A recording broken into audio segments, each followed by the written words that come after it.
Technically যদি আমি এটাকে দেখি একটা ট্রেড চুক্তি হিসেবে, তাহলে এটার মধ্যে অনেকগুলো ক্লজ আছে যেগুলো আসলে অসম বা এটা এটা ঠিক হয় নাই, এবং এটাকে সাইন করানোর জন্য যেভাবে চাপ দেওয়া প্রয়োগ করা হয়েছে এটাও আমি জানি না যুক্তরাষ্ট্রের যেই ফিগারটা অ্যাজ এ গ্লোবাল পাওয়ার ছিল সেটাতে আমরা মনে করি যে এটা লুজ করেছেন। এখন তার দেশের ভিতরে ডোমেস্টিক পলিটিক্স কী বলে সেটা আমরা জানি না।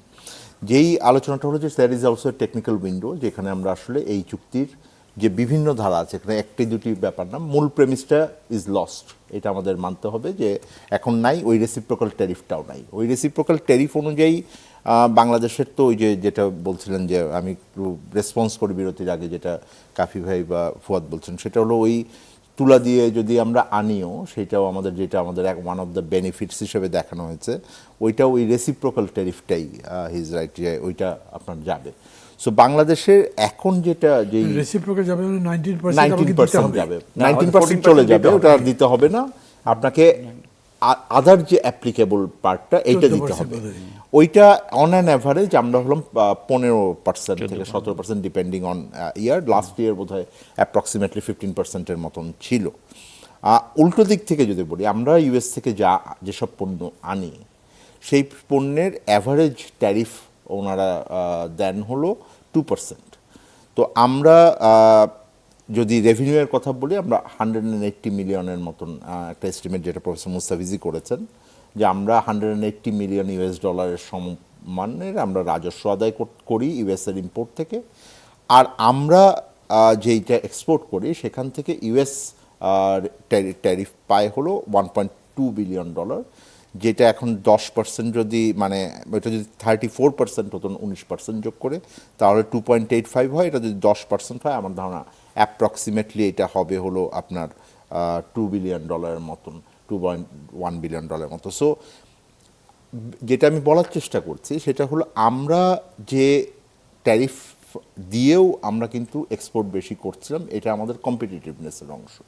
আমরা কিন্তু ইউ মার্কেটে যে শুল্কমুক্ত সুবিধা পাই আমাদের গার্মেন্টস এক্সপোর্টের জন্য, যেটা ব্যারিস্টার ফুয়াদ ঠিকই বলেছেন যে ওইটাই আমাদের প্রধান প্রোডাক্ট, ওটা কিন্তু আমরা ইউএস মার্কেটে পাই না। ইউএস মার্কেটের মেজর প্লেয়ার যদি আপনি দেখেন, ভিয়েতনাম একটা ট্রেড চুক্তি করেছে, ওইটার আন্ডারে তারা অনেকখানি ওখানে কিন্তু 1 নাম্বার। এখন চায়না ইনফ্যাক্ট এখন নিচে নেমে আসলো, বাংলাদেশেরও। সো বাংলাদেশের জন্য এই জায়গাটার থেকে হলো আসলে কম্পিটিটিভনেস ইস্যু। এটা এরকম না যে আমরা বাইল্যাটারালি বেশি করলাম। এখন প্রশ্নটা হলো যে আমরা স্ট্র্যাটেজিক্যালি রাজনৈতিক শক্তি দিয়ে আসলে যুক্তরাষ্ট্রের সাথে এই নেগোসিয়েশনটা আমরা মানে এককভাবে করতে পারি কিনা। সত্যিকার অর্থে বাংলাদেশের মতন দেশগুলোর জন্য এই কারণেই ডাব্লিউটিও ব্যবস্থা, বা যেটাকে আমরা বহুজাতিক একটা কাঠামোর কথা বলি, সেই কাঠামোর ভিতরে আমরা থাকতে চাই এই কারণ হলো আমরা একা একা এই বিভিন্ন পাওয়ারের সাথে নেগোশিয়েট করাটা আমাদের জন্য খুব ভালো হবে না। এটা শুধু যুক্তরাষ্ট্র না, যে কারোর জন্যই। সুতরাং আমরা চাই এটা গ্লোবাল সিস্টেমের ভিতরে থাকুক। বর্তমান মার্কিন প্রশাসনের যে নীতি আছে, এটা এই গ্লোবাল যে ইনস্টিটিউশনাল আর্কিটেকচারটা আছে এটাকেই একটা প্রশ্নবিদ্ধ করেছে, এবং তারা এইটাকে মানতে চাচ্ছেন না। এইটা ওনারা স্পষ্ট করেছেন যে এটা তারা মনে করেন যে তাদের দেশের জন্য এটা স্বার্থ রক্ষা হচ্ছে না। সুতরাং বাংলাদেশের জন্য কৌশলগত অবস্থানটা হলো যে আমরা এটাকে বাইপাস করা, লিঙ্গার করা, বা ওই যুক্তির ভিতরে আমরা কিছু আলোচনা করতে পারি কিনা, এবং এখনও সুযোগ আছে কিনা। তখন করা যেত কিনা ইজ ওয়ান কোশ্চেন। নাও আমি যেটা বলি, টেকনিক্যালি তাদের কোর্ট থেকেই যেহেতু এটাকে ইলিগাল করা হয়েছে, আমার কোর্ট থেকে না, আমার কোনো লিগাল অব্লিগেশন নাই এই চুক্তিকে এনফোর্স করার।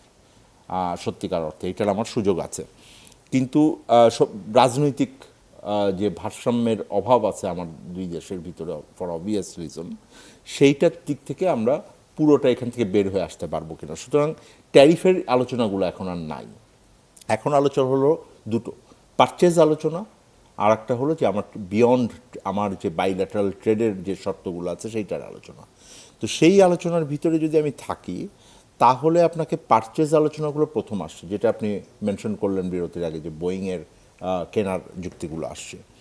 এক্ষেত্রে আমি মনে করি যে বাংলাদেশের ওই চুক্তির ভিতরে যেটা নেগোশিয়েট করা উচিত ছিল সেটা হলো, আমার বিভিন্ন জিনিস পারচেস করতে তো অসুবিধা নাই। আমি ইউএস থেকে করব না ইন্ডিয়া থেকে করব না রাশিয়া থেকে করব না ইউকে থেকে করব, আমি যদি ইকোনমিস্ট হিসেবে বলি তাহলে আমার জন্য বেস্ট হলো যে আমাকে সবচেয়ে কম দামে যে দিবে আমি তার কাছ থেকে কিনবো।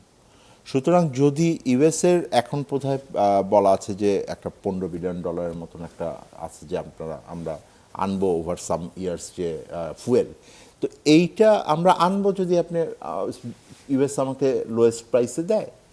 আমি এটা ইউএস থেকে আনছি না আমি কাতার থেকে এলএনজি আনছি, আমার জন্য কিন্তু ম্যাটার করে না। আর আমি যুক্তরাষ্ট্র আমার বন্ধু প্রতিম দেশ, আমি তার কাছ থেকে ইম্পোর্ট করব না কেন?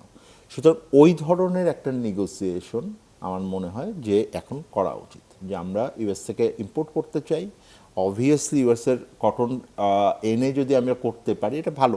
বড় প্রবলেম ওইটারও যেটা আছে সেটা হলো যে কটনের ইম্পোর্টটাতে আপনার যেই আমাদের যে লিড টাইমটা আছে ওই লিড টাইমটাকে পুরোপুরি ট্র্যাক করে ওইটাকে চালানো প্র্যাকটিক্যালি এখনও ডিফিকাল্ট। ওইটার প্রসেস তৈরি করতে হবে এবং যে বায়াররা নেবেন ইউএসএতে তাদেরকেও তাহলে ওই সময়টা দিতে হবে যে আমরা কটন আনবো এখানে, তারপর সুতা তৈরি হবে, তারপর কাপড় তৈরি হবে, তারপর বাংলাদেশ থেকে নিবে। সুতরাং এইটা ইউএসএর বায়ারের উপরেও নির্ভর করবে। এটা শুধু আমার আরএমজি যারা আমরা পাঠাচ্ছি তাদের উপরেও না, এটা আমার সরকারের উপর নির্ভর করছে না। আপনি দেখবেন অনেকগুলো পারচেজ এগ্রিমেন্টের কথা বলা আছে যেগুলো আসলে আমার সরকার পারচেজ করবে না। বিমান ইজ এ কোম্পানি, টেকনিক্যালি এটা একটা কোম্পানি হওয়ার কথা, তার ব্যাপারেও হয়তো সরকার সরাসরি সিদ্ধান্ত নিতে পারার কথা না, কিন্তু হয়তো যেহেতু সরকার ওন একটা কোম্পানি, উনি এটা ইনফ্লুয়েন্স করে এটাকে সিদ্ধান্তের ব্যাপারে উনি একটা এগ্রিমেন্ট করতে পারেন, কারণ সভরেন গ্যারান্টিও গভর্নমেন্টই দিচ্ছে। কিন্তু আমি সয়াবিন আনবো এইটা কিন্তু কিনবো, এইটা কিন্তু সরকারের পারচেজের জায়গা না। আমি গম কিনবো, ওটা সরকার কিছুটা ইম্পোর্ট করে, কিন্তু গমের এখন বড় ইম্পোর্টটাই কিন্তু আমার প্রাইভেট সেক্টর করে। সুতরাং সরকার বাংলাদেশের কিভাবে ফোর্স করবে আমাকে একটা বিশেষ দেশ থেকে ইম্পোর্ট করার জন্য, এইটাও কিন্তু খুব স্পষ্ট না। সুতরাং এখানে কতগুলো প্র্যাকটিক্যাল গ্যাপ আছে। বাট আমি যেটা মনে করি যে এই চুক্তির এখন অনেকগুলো আর্টিকেলই এখন নেগোসিয়েশনের সুযোগ আছে, এবং সরকারের পক্ষ থেকে আমি শুনেছি যে আজকেই একজন মুখপাত্র বলেছেন যে সরকার এটাকে ইভ্যালুয়েট করছেন, দেখছে।